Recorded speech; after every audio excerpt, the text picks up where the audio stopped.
Robert. And I'm Vanessa. I'm Travis. And we are late to the party, and it's an excellent edition of Better Late Than Never.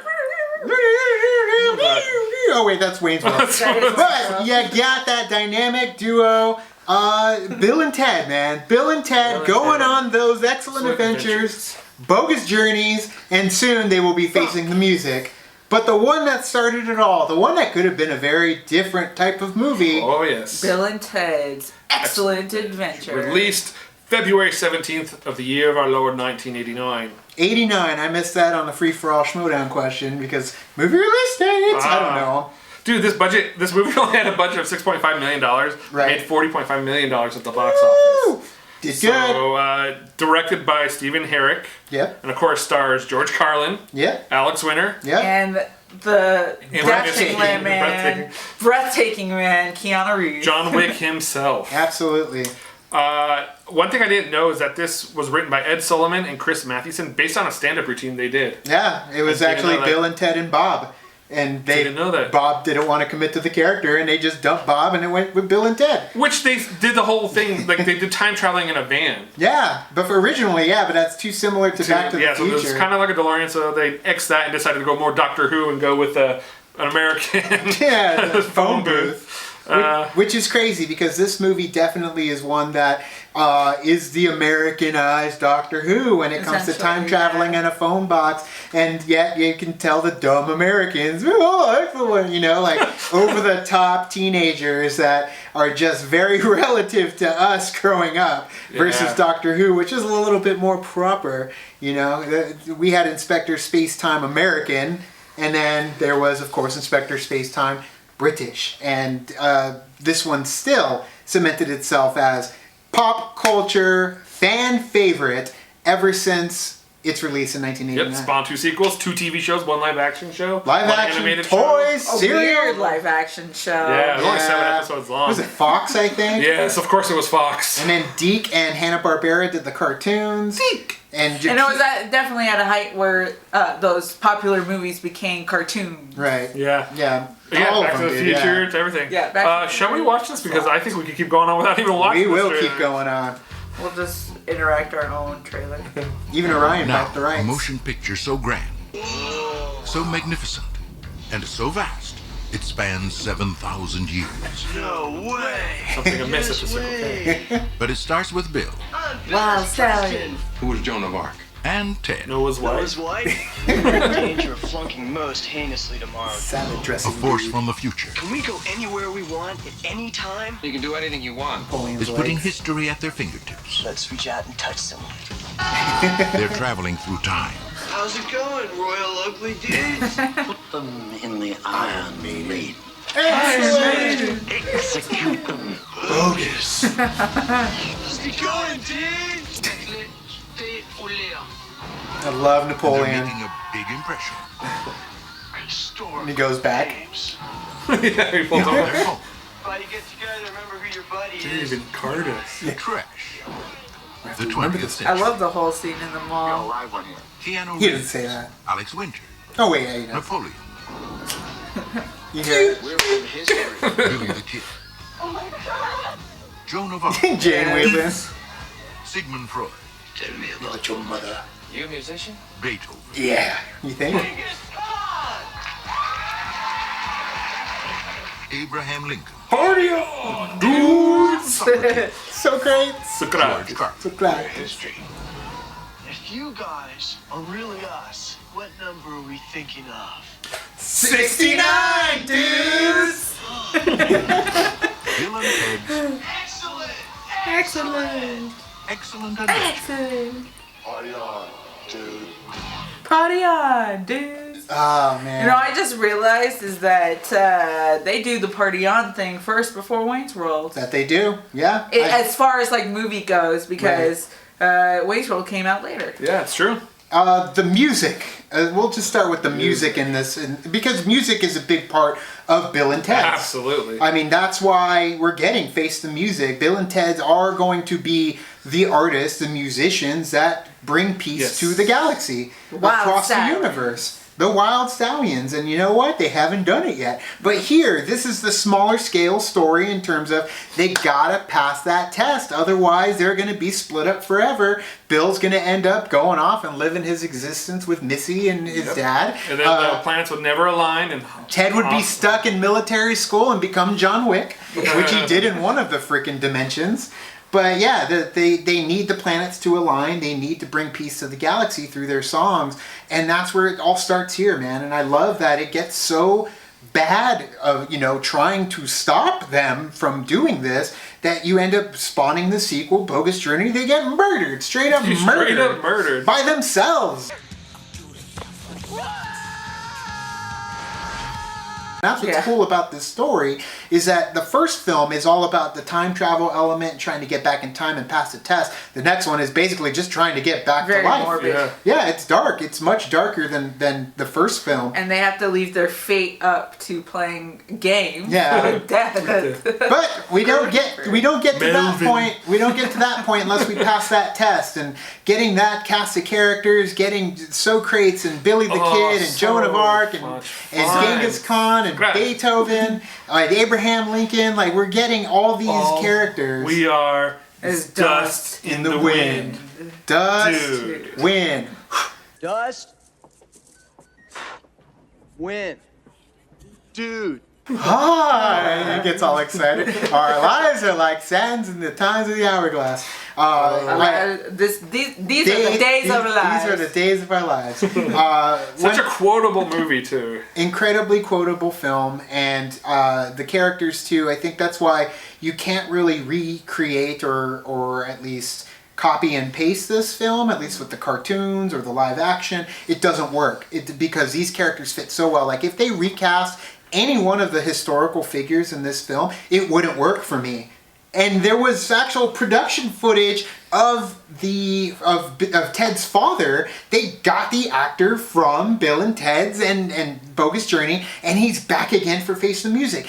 Get as much as you can to play the characters that they were. No recasting. Let's keep all the sames because that's what made it fantastic. Question: do you think that this movie would have been a different thing if they had casted Pauly Shore as Ted? God, yes, without a doubt.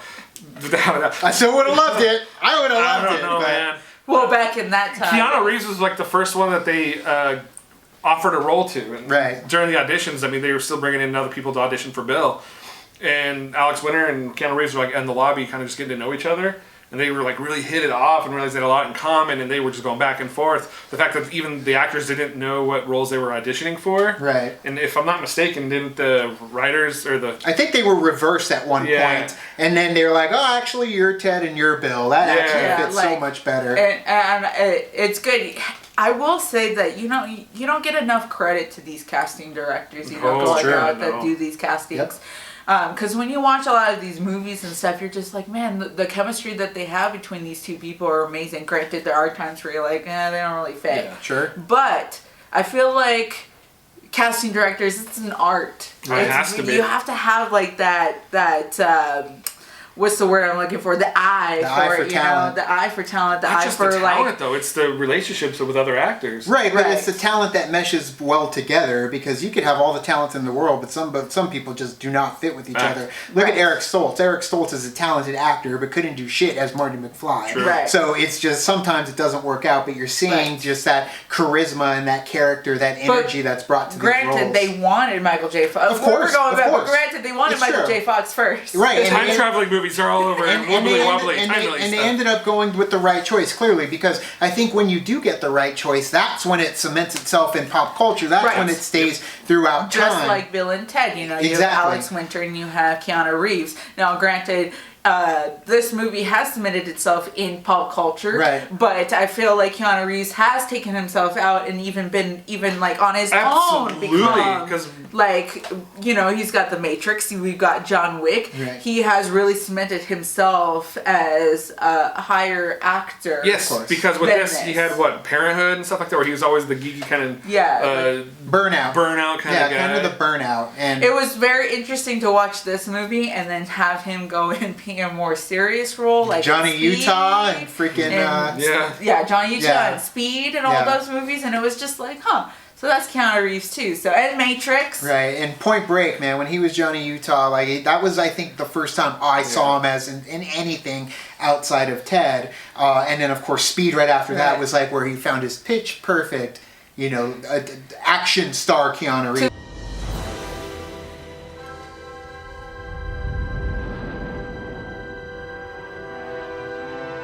To the point where I'm kind of curious to see how he's going to do it now and face the music. Granted, they are a little bit older, so they do have to be a little bit more mature, but at the same time, they have to have the elements of Bill and Ted for those characters. So it will be interesting to see him be, you know, like the... but older, but more wiser a little bit, but still be like Ted, Bill and Ted. This movie, not only growing up, was just great and fun to watch, but it also kind of hit home because it is filmed here in Arizona. Sure, yeah. So I was always like, oh, well, that's like the Circle K at my house, even though it was up in Phoenix and Scottsdale they filmed it. But it was always kind of cool to see that, especially when you're younger. And I mean, the mall is still there, sort of. yeah, everything is still around up in Phoenix for the most part.